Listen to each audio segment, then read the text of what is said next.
El siguiente de los temas que tenemos que comentar es un tema relativamente sencillo, también bastante útil, por el número de preguntas que nos puede ayudar a contestar, que es el de las enfermedades por microcristales.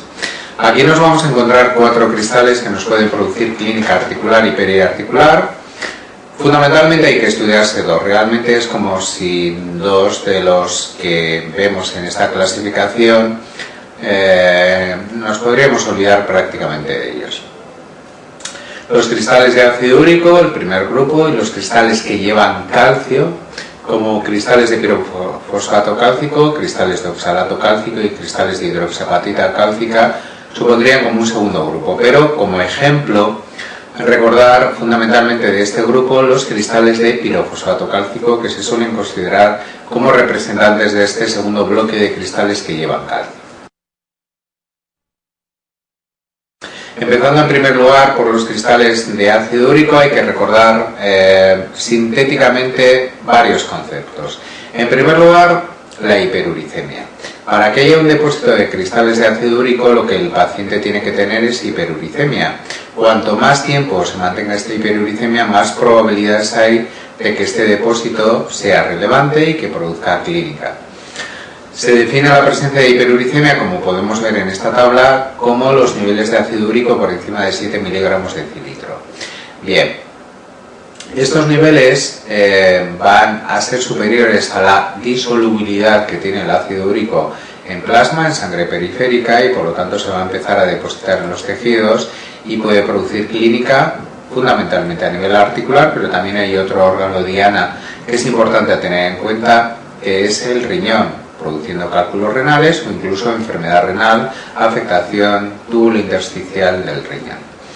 Bien, ¿por qué alguien puede tener hiperuricemia? Pensar que hay 2 grandes grupos: hiperuricemia por aumento de producción de ácido úrico o bien hiperuricemia por disminución de la secreción renal de ácido úrico. Respecto al primer bloque, la hiperuricemia por aumento de producción de ácido úrico, distinguimos aquí formas idiopáticas. La dieta y la toma de alcohol puede tener importancia en aumentar los niveles de ácido úrico, pero no suele ser especialmente relevante. Es decir, una dieta rica en purinas sí que te puede aumentar los niveles previamente elevados de ácido úrico, pero habitualmente no es el único parámetro que produce hiperuricemia.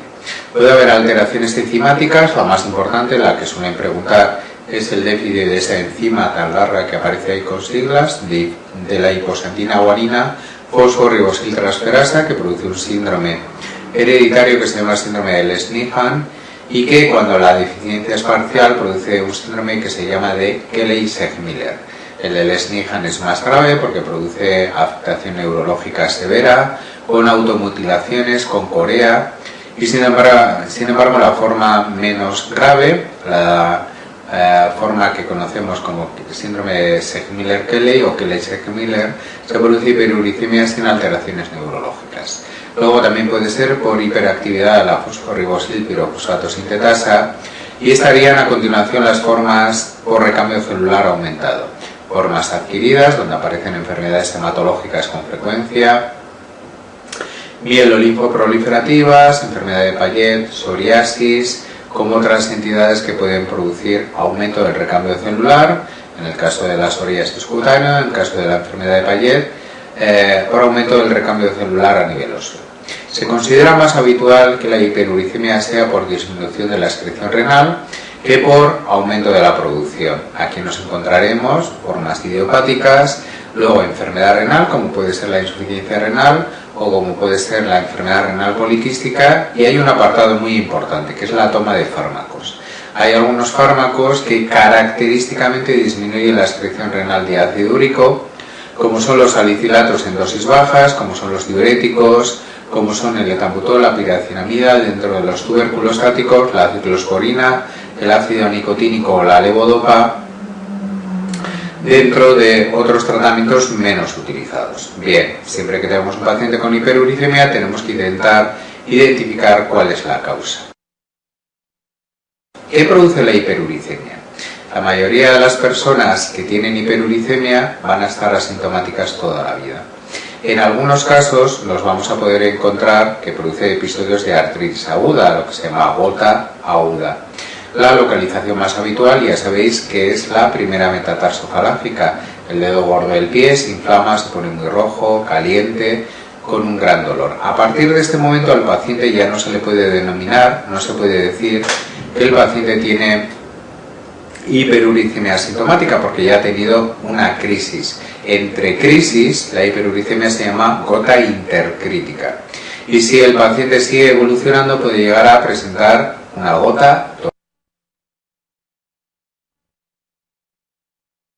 tofacia crónica. Bien, la primera pregunta que podemos comentar nos dice que en qué enfermedades podemos identificar hiperuricemia por otra causa que no sea el aumento del catabolismo de las purinas. Como vemos, la policitemia vera, la anemia hemolítica, la psoriasis extensa, la leucemia linfática crónica, son todas ellas enfermedades que aumentan el recambio celular y que por lo tanto corresponden a este grupo. La respuesta a elegir será el síndrome de Lesch-Nyhan, que comentábamos antes, que se debe a una alteración hereditaria enzimática, no a un aumento del catabolismo de las células, es decir, de las purinas. Por lo tanto, esta será la respuesta que tenemos que elegir. Desde el punto de vista evolutivo hemos comentado lo que puede aparecer. Aquí tenemos algunas imágenes, episodio característico de artritis aguda, primera metatarsofalángica inflamada.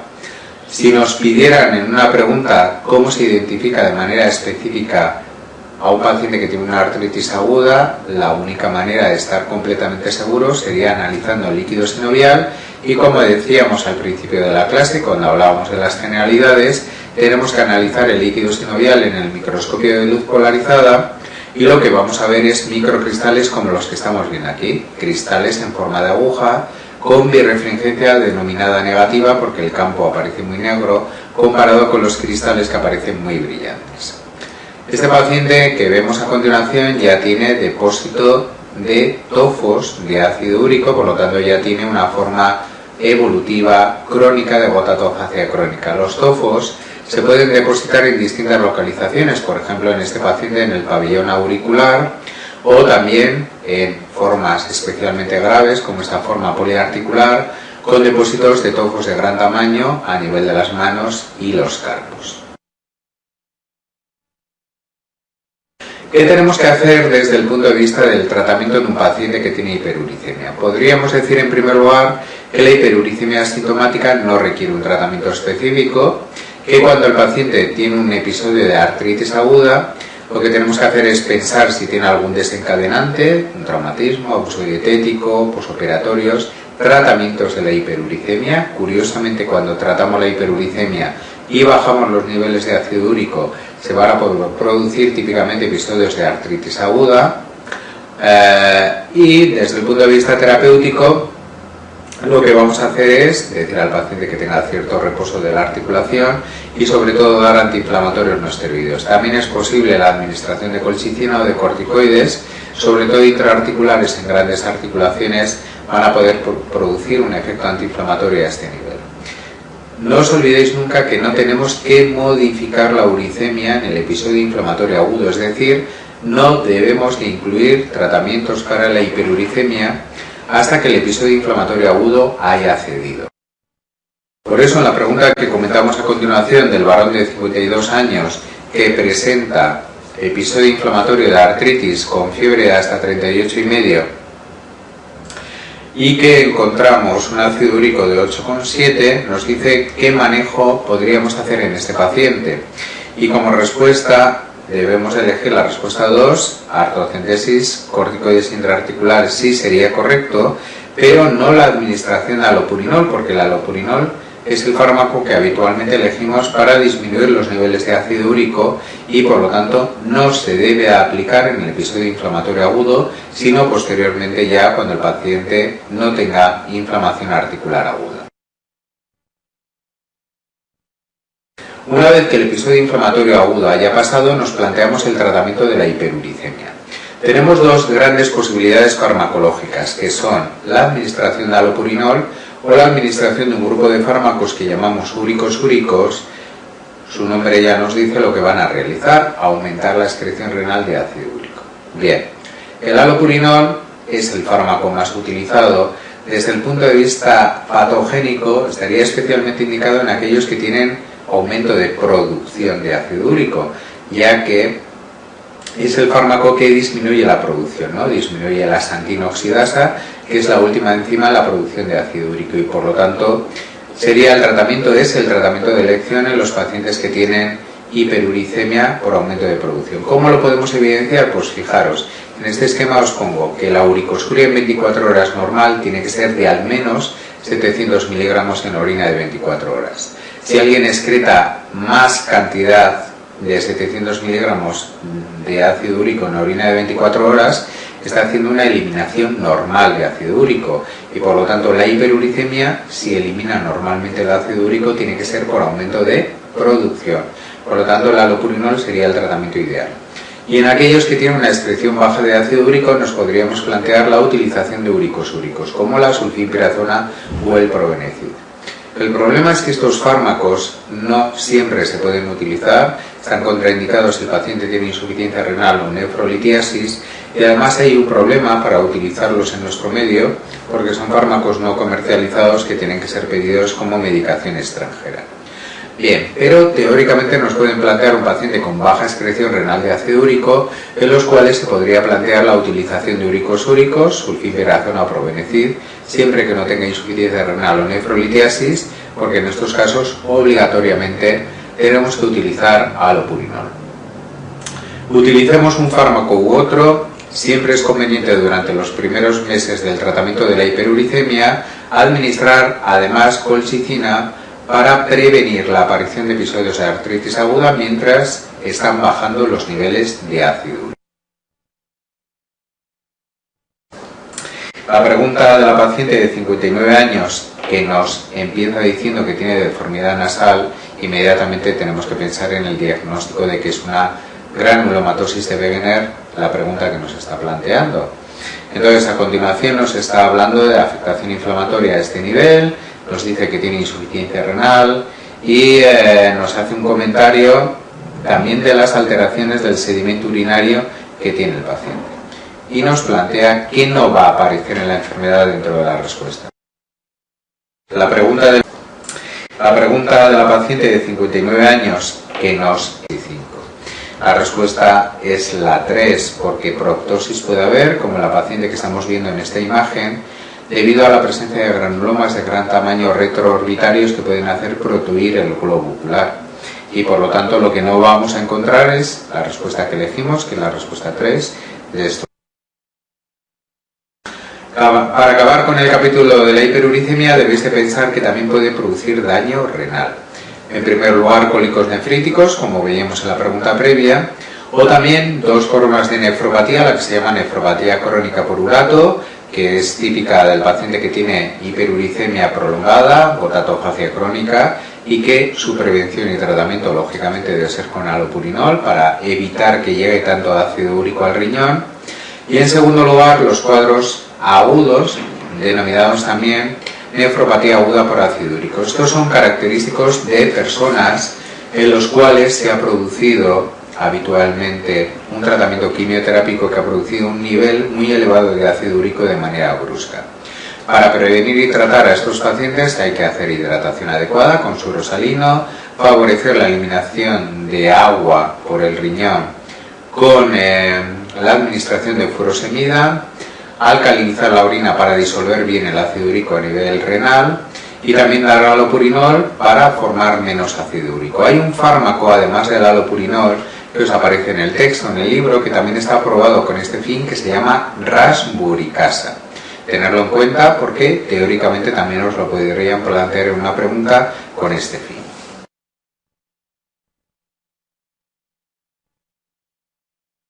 Cuando vemos la siguiente pregunta, en un paciente con fracaso renal agudo que tiene hiperuricemia, ¿qué no vamos a administrar? La respuesta es la benzobromarona. La benzobromarona es un uricosúrico que utilizábamos antes en España y en Europa, que actualmente está muy desaconsejado porque ha producido cuadros de hepatitis tóxica. Lógicamente nunca podremos utilizar un uricosúrico en un paciente que tenga enfermedad renal, porque aumentaríamos la llegada de ácido úrico al riñón y empeoraríamos su situación renal. Por lo tanto, en estos pacientes siempre hay que plantearse disminuir la producción de ácido úrico administrando alopurina. El otro cristal, de manera genérica, que es el prototipo del cristal de calcio, es el de pirofosfato cálcico, se deposita de manera frecuente, en el 30-60% de los casos, de personas mayores de 80 años. La mayoría de las veces, igual que la hiperuricemia, el paciente está asintomático y solo en un pequeño grupo debéis de pensar, sobre todo en personas jóvenes, con depósito de cristales por debajo de los 55 años, la posibilidad de que haya una enfermedad metabólica, que enseguida comentaremos, que favorezca el depósito de este tipo de cristales. También hay algunas formas hereditarias raras que varios miembros de la misma familia hay una tendencia a una herencia autosómica dominante de la predisposición a formar estos cristales y a depositarlo en las articulaciones. Cuando vemos la pregunta respecto al depósito articular de cristales de pirofosfato cálcico, ¿qué es incorrecto? Fijaros que dentro de las respuestas pone en la 4 la que tenemos que elegir. La mayoría de los pacientes tienen una enfermedad metabólica que induce su formación. La mayoría de los pacientes no tienen una enfermedad metabólica. Esto lo deberemos de sospechar solo en aquellas personas que tengan menos de 55 años que aparezca la enfermedad. Desde el punto de vista del diagnóstico nos basaremos como siempre en el estudio del líquido sinovial, siempre que esto sea posible. Analizaremos el líquido sinovial en el microscopio de luz polarizada y observaremos cristales como los que estamos viendo en esta imagen, cristales que tienen formas rectangulares, ya no forma de aguja, con una birrefringencia que se define característicamente como débilmente positiva. Pensar igualmente que son cristales que llevan calcio y por lo tanto van a producir calcificación allí donde se depositen. Este término de calcificación en el lugar donde se depositan se conoce habitualmente como condrocalcinosis, porque el depósito característicamente aparece en el cartílago articular, en el cartílago condral en forma de condrocalcinosis. Aquí estamos viendo una radiografía de rodillas donde podemos ver calcificación intraarticular característicamente por el depósito de cristales de pirofosfato. Bien, comentábamos que en el caso de que haya una persona joven de menos de 55 años que tenga depósito de cristales de pirofosfato cálcico, deberemos de sospechar la posibilidad de que haya una enfermedad metabólica que favorezca su depósito. ¿En qué hay que pensar? Pues fundamentalmente en 4 enfermedades que empiezan por H. Por eso a veces en los libros se las recuerda así, como el grupo de las 4 Hs. Hiperparatiroidismo, hemocromatosis, hipofosfatasia, hipomagnesemia. Durante muchos años también se incluyó una 5ª H como enfermedad relevante, que era el hipotiroidismo, pero actualmente parece que esta asociación no es correcta, por lo tanto se pone muy en duda, como os pongo en el esquema, con varias interrogaciones, que realmente haya una asociación entre hipotiroidismo y la presencia de cristales de pirofosfato cálcico. La pregunta que vemos a continuación de un paciente de 42 años que tiene depósito de cristales de pirofosfato cálcico nos debe de llamar inmediatamente la atención la edad. Por debajo de los 55 años hay que pensar que el paciente tiene una enfermedad secundaria, una enfermedad metabólica, una de las 4 que estamos comentando, que favorece el depósito de este tipo de cristales. Por lo tanto, la respuesta PTH sí nos sirve para descartar hiperparatiroidismo, magnesio nos sirve para la hipomagnesemia, ferritina para descartar que tenga una hemocromatosis, fosfatasa alcalina para descartar que tenga una hipofosfatasa, por lo tanto la respuesta es la 5, el ácido úrico. Bien, por lo tanto, en este esquema final que os planteo tenemos algunas similitudes, algunas diferencias entre el depósito de cristales de ácido úrico y el depósito de cristales de pirofosfato cálcico. Cuando produce inflamación articular el pirofosfato cálcico, produce un cuadro articular parecido inflamatorio agudo a los cristales de ácido úrico, por eso se le llama pseudogota. Bien, ¿qué similitudes hay? Pues que producen cuadros monoarticulares agudos con líquido de características inflamatorias. Pero en el caso del pirofosfato cálcico es más habitual en mujeres que en hombres, a diferencia del ácido úrico, suelen ser mujeres de edad más avanzada. La articulación más frecuentemente afectada será la rodilla Los cristales de pirofosfato tienen forma rectangular, como decíamos, con birrefringencia débil positiva, y los de ácido úrico forma alargada con birrefringencia negativa. Y finalmente, desde el punto de vista radiológico, en el caso de los cristales de ácido úrico no vemos ninguna imagen característica, pero sí veremos calcificación, condrocalcinosis en los cristales de pirofosfato cálcico. Actitud terapéutica a tomar en el paciente, similar a la que veíamos previamente en los cristales de ácido úrico. Daremos antiinflamatorios, daremos colchicina o daremos corticoides intraarticulares. Desde el punto de vista terapéutico, en un paciente que tiene un cuadro de pseudogota, nos vamos a plantear un tratamiento bastante parecido al que veíamos en la gota. Fijaros, en la pregunta que dice una paciente de 81 años que tiene episodios repetidos monoarticulares en los cuales se identifica radiológicamente condrocalcinosis y nos dicen que en el estudio del líquido sinovial tiene cristales de forma rectangular, nos está hablando de cuadros inflamatorios de pseudogota. ¿Qué vamos a utilizar? Antiinflamatorios no esteroideos, podemos utilizar colchicina, podemos utilizar corticoides intraarticulares, por lo tanto, dentro de las respuestas nos queda el ácido hialurónico intraarticular. Esta es la respuesta que tenemos que elegir. ¿Dónde utilizamos el ácido hialurónico intraarticular? Lo hacemos en pacientes que tengan artrosis. Los pacientes con artrosis tienen degeneración, destrucción del cartílago articular. Uno de los componentes es el ácido hialurónico. Entonces se intenta regenerar al menos en parte el cartílago articular administrándolo por vía intravenosa. Por lo tanto, esa será la respuesta. Es un tratamiento que utilizamos en la artrosis, pero que en este caso no utilizaríamos en un paciente con pseudogota.